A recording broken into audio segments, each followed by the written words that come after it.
जय माता दी दोस्तों। वर्ल्ड बेस्ट मैजिक में आपका हार्दिक स्वागत है।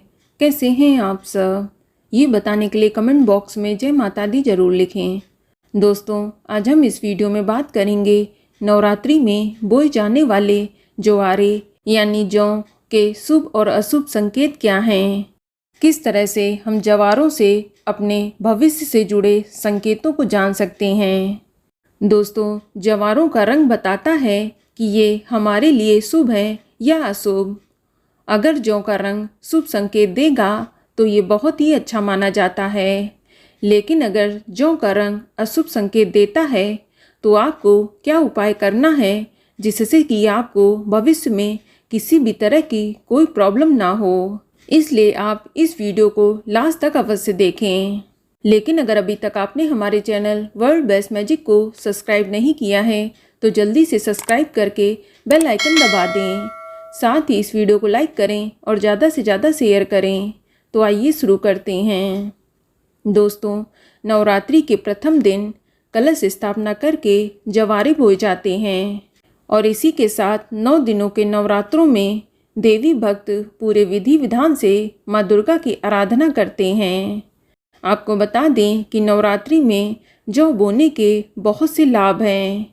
इसीलिए नवरात्रि पूजा में 9 दिन जौ को पानी दिया जाता है और इन 9 दिनों में रोजाना जवारे बढ़ते जाते हैं और अष्टमी या नवमी को नवरात्रि पूजा के समापन के बाद जवारों का विसर्जन भी किया जाता है। दरअसल नवरात्रि में जवारे इसलिए उगाए जाते हैं क्योंकि मान्यता है कि जब सृष्टि की शुरुआत हुई थी तो पहली फसल जौ ही थी, इसीलिए इसे पूर्ण फसल कहा गया है। बोए गए जौ सुख समृद्धि का प्रतीक माना जाता है और ये माँ अन्नपूर्णा का भी रूप होते हैं। कहा जाता है कि जौ को उगाकर भविष्य से संबंधित कुछ बातों के संकेत भी मिलते हैं। जैसे यदि जौ तेजी से बढ़ते हैं तो घर में सुख समृद्धि भी तेजी से बढ़ती है। तो जवारे के रंग से हमें पता चल जाता है कि हमारा आने वाला पूरा साल कैसा रहेगा।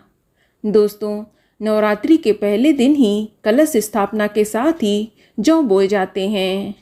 नॉर्मली 2 या 3 दिनों के बाद जौ अंकुरित होना स्टार्ट हो जाते हैं, लेकिन अगर आपके जवारों को उगने में ज़्यादा समय लग रहा है तो इसका संकेत ये है कि आपको आने वाले समय में काफ़ी मेहनत करनी पड़ेगी, तभी आपको काम में सफलता मिलेगी।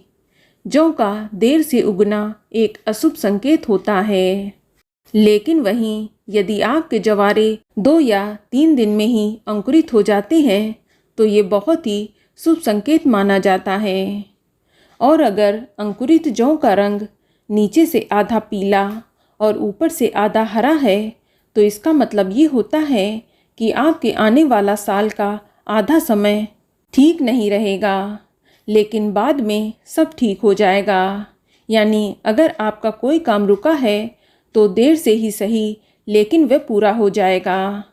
लेकिन यदि आपके जौ नीचे से आधा हरा और ऊपर से आधा पीला है तो इसका मतलब ये है कि आपके साल की शुरुआत का समय तो ठीक रहेगा, लेकिन बाद में आपको कुछ परेशानियों का सामना करना पड़ सकता है। और अगर जौ सफ़ेद या हरे रंग के उग रहे हैं तो ये अत्यंत ही शुभ संकेत है। अगर ऐसा है तो मान लीजिए कि आपकी पूजा सफल हो गई और आपका आने वाला पूरा साल खुशियों से बीतेगा और घर में धन आगमन भी होगा और माँ लक्ष्मी का प्रवेश भी आपके घर में होगा। साथ ही माँ भगवती की कृपा भी आपके ऊपर बनी रहेगी। दोस्तों, पीले या सफ़ेद रंग में उगने वाले जौ आने वाले समय में खुशियों की दस्तक देते हैं, इसे भी शुभ संकेत मानते हैं। लेकिन अगर जौ सूखी और पीली होकर झड़ने लगे या मुरझा जाए तो ये बहुत ही अशुभ संकेत होता है। ऐसे में आप माँ दुर्गा से अपने कष्टों और परेशानियों को दूर करने के लिए प्रार्थना अवश्य करें। दोस्तों, जौ अगर खूब सारे यानी बहुत ज़्यादा मात्रा में उगते हैं या अगर 9 दिनों में आपके जवारे हरे भरे फसल की तरह बढ़ते हैं तो ये बेहद ही शुभ संकेत होता है।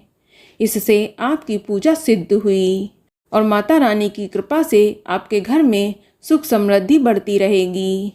चलिए अब हम जानते हैं कि अगर आपके जवारे अशुभ संकेत दे रहे हैं तो आपको क्या उपाय करना चाहिए ताकि आने वाली परेशानियां टल सकें। तो इसके लिए आप नवरात्रि की अंतिम तिथि को नवग्रह के नाम से 108 बार हवन में आहुति दें। इसके बाद आप माँ के नवाण मंत्र ओम ऐं ह्रीं क्लीं चामुंडाय विच्चे का 108 बार जाप करते हुए हवन करें और हाथ जोड़कर माँ दुर्गा से सुख समृद्धि की कामना करें और जीवन में आने वाले संकटों से रक्षा करने की भी प्रार्थना करें। इसके बाद हवन की समाप्ति के बाद आप माता रानी की आरती करें और हवन की जो विभूति यानी भस्म है उसे थोड़ी सी अपने पास रखें और उससे आप रोज तिलक करें या आप अपने पर्स में रख लें।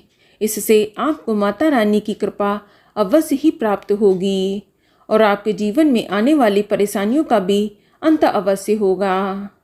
दोस्तों, 9 दिन के नवरात्रों के आखिरी दिन हवन करने के बाद उगे हुए जवारों का विधि पूर्वक पूजा करने के बाद विसर्जन आवश्यक है।